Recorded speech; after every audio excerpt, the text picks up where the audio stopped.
Hi hello ನಮಸ್ಕಾರ. ನೀವು ನೋಡ್ತಾ ಇದ್ದೀರಾ ನ್ಯಾಷನಲ್ ಟಿವಿ. ನಾನು ಸ್ವಾತಿ ಸಾಲ್ಯನ್.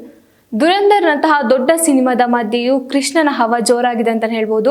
ಲವ್ ಮಾಕ್ಟೇಲ್ 3ಯ ಒಂದು ಬಾಕ್ಸ್ ಆಫೀಸ್ನಲ್ಲಿ ಸದ್ದು ಮಾಡ್ತಾ ಇದೆ. ಸೊ ಈ ಹಿಂದೆ 2 ಸಿನಿಮಾಗಳು ಕೂಡ ಅಷ್ಟೇ ನಿನ್ನೆ ರಿಲೀಸ್ ಆಗಿರುವಂಥದ್ದು. 2 ಸಿನಿಮಾಗಳು ಕೂಡ ಉತ್ತಮ ರೀತಿಯಲ್ಲಿ ಹೋಗ್ತಾ ಇದೆ. ಆದರೆ ಲವ್ ಮಾಕ್ಟೇಲ್ ಕೂಡ ಅದರ ಮಧ್ಯೆ ಒಂದು ಹೆಜ್ಜೆ ಮೇಲೆ ಅಂತಲೇ ಹೇಳ್ಬೋದು. ಯಾಕಂದರೆ ದುರಂಧರ್ನಂತಹ ದೊಡ್ಡ ಸಿನಿಮಾ ಇದ್ರೂ ಕೂಡ ಈ ಸಿನಿಮಾ ಒಂದು ಬಾಕ್ಸ್ ಆಫೀಸ್ನಲ್ಲಿ ದೊಡ್ಡ ಹಿಟ್ಟನ್ನು ಕೊಡ್ತಾ ಇದೆ. ಸುಮಾರು ಅಂದರೆ ನಿನ್ನೆ ಅಷ್ಟೇ ರಿಲೀಸ್ ಆಗಿದ್ದು. ಸೊ ನಿನ್ನೆನೇ 1.5 ಕೋಟಿಯಷ್ಟು ಗಳಿಕೆಯನ್ನು ಮಾಡಿದೆ. ಇದೇನು ಸಾಮಾನ್ಯ ಮೊತ್ತ ಅಲ್ಲ. ಸೊ ಇದು ಕೂಡ ಈ ಸಿನಿಮಾಕ್ಕೆ ಸಿಕ್ಕಿರುವಂಥ ದೊಡ್ಡ ಮೊತ್ತ ಅಂತಾನೆ ಹೇಳ್ಬೋದು. ಸೊ ಭಾಗ 2 ಯಾಕೆ ಅಂತ ಹೇಳ್ತಿದ್ದವ್ರಿಗೆ ಇಲ್ಲಿ ಉತ್ತರ ಇದೆ ಅಂತಾನೆ ಹೇಳ್ಬೋದು. ಯಾಕಂದ್ರೆ ಲವ್ ಮಾಕ್ಟೇಲ್ 1, 2 ರಿಲೀಸ್ ಆದ್ಮೇಲೆ 2 ಸಿಕ್ಕಾಪಟ್ಟೆ ಎಲ್ರಿಗೂ ಬೋರ್ ಆಗಿತ್ತು. 2 ಆದ್ಮೇಲೆ 3 ಬೇಡ ಅನ್ನೋ ರೇಂಜ್ಗೆ ಎಲ್ಲರೂ ಮಾತಾಡ್ಕೊಂಡಿದ್ರು. ಆದ್ರೆ ಇದೀಗ ಲವ್ ಮಾಕ್ಟೇಲ್ 3 ರಿಲೀಸ್ ಆದ ನಂತರ ಈ ಸಿನಿಮಾಕ್ಕೆ ಇಲ್ಲಿ ಉತ್ತರ ಸಿಕ್ಕಿದೆ ಅಂತ ಹೇಳ್ಬೋದು. ಯಾಕಂದ್ರೆ ಸಾಕಷ್ಟು ಜನರು ಈ ಸಿನಿಮಾವನ್ನ ನೋಡಿ ತುಂಬಾ ಹೊಗಳಿದ್ದಾರೆ. ಆ ಒಂದು ಮಗು ಪಾತ್ರಕ್ಕಾಗಿರ್ಬೋದು, ಕೃಷ್ಣ ಅವರ ನಟನೆಗಾಗಿರ್ಬೋದು ಸಾಕಷ್ಟು ಜನ ಒಳ್ಳೆ ರಿವ್ಯೂ ಅನ್ನ ಕೊಡ್ತಾ ಇದ್ದಾರೆ. ಸೊ ಹಾಗಾಗಿ ಈ ಸಿನಿಮಾ ಒಂದು ಹಂತದಲ್ಲಿ ಮೇಲೆ ಇದೆ ಅಂತಾನೆ ಹೇಳ್ಬೋದು. ಯಾಕಂದ್ರೆ ಈ ಸಿನಿಮಾ ನೋಡಿದವರು ಕೂಡ ಅಷ್ಟೇ ಚಿತ್ರರಂಗಕ್ಕೆ ಹೊಸ ಚಾಪು ಮೂಡಿಸ್ತಾ ಇದೆ ಈ ಸಿನಿಮಾ ಅಂತ ಒಳ್ಳೆ ರಿವ್ಯೂ ಅನ್ನ ಕೊಟ್ಟಿದ್ದಾರೆ. ಹಾಗಾಗಿ ನಾನು ಕೂಡ ಅಷ್ಟೇ ನಿನ್ನೆ ಸಿನಿಮಾ ನೋಡಿದೆ. ಸಿನಿಮಾ ನೋಡಿದ ತಕ್ಷಣ ಗೊತ್ತಾಯ್ತು ಇಂಥ ಒಂದು ಕಂಟೆಂಟ್ ಇಟ್ಕೊಂಡು ಸಿನಿಮಾ ಮಾಡಬಹುದಾ ಅನ್ನೋ ರೇಂಜ್ಗೆ. ಅಂದ್ರೆ ಕೃಷ್ಣ ಅವರ ಮೈಂಡ್ ಸೆಟ್ ಆಗಿರ್ಬೋದು, ಅವರ ಯೋಚನೆಯಲ್ಲಿ ಸಿದ್ಧವಾಗಿರುವಂತಹ ಈ ಸಿನಿಮಾಕ್ಕೆ 2 ಮಾತಿಲ್ಲ ಅಂತಾನೆ ಹೇಳ್ಬೋದು. ಸೊ ಹಾಗಾಗಿ ದುರಂಧರ್ ನಡುವೆ ಈ ಸಿನಿಮಾ ಹೋಗ್ತಾ ಇದೆ.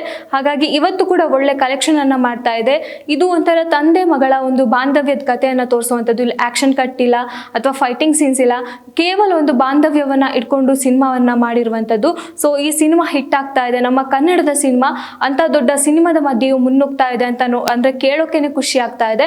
ಇಂತಹ ಒಂದು ದೊಡ್ಡ ಸಿನಿಮಾದ ಮಧ್ಯೆ ಈ ತರ ಒಂದು ಸಿನಿಮಾ ನಮ್ಮ ಕನ್ನಡ ಸಿನಿಮಾ ಬೀಗ್ತಾ ಇದೆ ಅನ್ನೋದನ್ನು ಕೇಳೋಕೆನೆ ಖುಷಿ ಆಗ್ತಾ ಇದೆ. ಇನ್ನು ಕಡಿಮೆ ಬಜೆಟ್ ನಲ್ಲಿ ತಯಾರಾಗಿರುವಂತಹ ಈ ಸಿನಿಮಾ ದೊಡ್ಡ ಮಟ್ಟದಲ್ಲಿ ಒಂದು ಹಿಟ್ ಅನ್ನ ಕೊಡ್ತಾ ಇದೆ.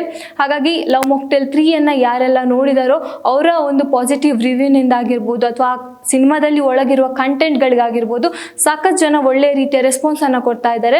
ಇನ್ನು ಈ ಸಿನಿಮಾ ದುರಂಧರ್ನ ಮೀರಿಸುತ್ತಾ ಅನ್ನೋ ಪ್ರಶ್ನೆ ಇನ್ನೂ ಕಾಡ್ತಾ ಇದೆ. ಯಾಕಂದ್ರೆ ಈಗಲೇ ಸ್ಟಾರ್ಟಿಂಗ್ ಅಲ್ಲಿ ಒಂದು ಹೆಜ್ಜೆ ಮುಂದಕ್ಕಿದೆ ಈ ಸಿನಿಮಾ. ಹಾಗಾಗಿ ದುರಂಧರ್ಗೂ ಆ ಕಡೆ ತುಂಬಾ ರೆಸ್ಪಾನ್ಸ್ ಸಿಗ್ತಾ ಇದೆ, ಒಳ್ಳೆ ರಿವ್ಯೂ ಸಿಗ್ತಾ ಇದೆ. ಅದರಲ್ಲೂ ಇವತ್ತು ರಮ್ಯ ಅವ್ರ ಒಂದು ಕಡೆ ನೆಗೆಟಿವ್ ರಿವ್ಯೂ ಅನ್ನ ಹಾಕಿದ್ದಾರೆ. ಬಟ್ ಆ ಸಿನಿಮಾಕ್ಕೆ ಇರುವಂತಹ ಕ್ರೇಜ್ ಜಾಸ್ತಿ ಆಗ್ತಾನೆ ಹೋಗ್ತಾ ಇದೆ. ಸೊ ಹಾಗಾಗಿ ಅಲ್ಲೂ ಇಲ್ಲ ಇಲ್ಲೂ ಇಲ್ಲ ಅನ್ನೋ ರೀತಿಯಲ್ಲಿ ಆಗಿದೆ. ಸೊ 2 ಸಿನಿಮಾಗಳು ಕೂಡ ಒಳ್ಳೆ ಸದ್ದ ಅಂದ್ರೆ ಬಾಕ್ಸ್ ಆಫೀಸ್ ನಲ್ಲಿ ಒಳ್ಳೆ ಹಿಟ್ ಅನ್ನ ಕೊಡ್ತಾ ಇದೆ. ಸೊ ಹಾಗಾಗಿ ಈ ಸಿನಿಮಾ ಕಡಿಮೆ ಬಜೆಟ್ ನಲ್ಲಿ ಆಗಿರುವಂತದ್ದು, ಅಂದ್ರೆ ಲವ್ ಮಾಕ್ಟೇಲ್ 3 ಕಡಿಮೆ ಬಜೆಟ್ ನಲ್ಲಿ ಆಗಿರುವಂತದ್ದು.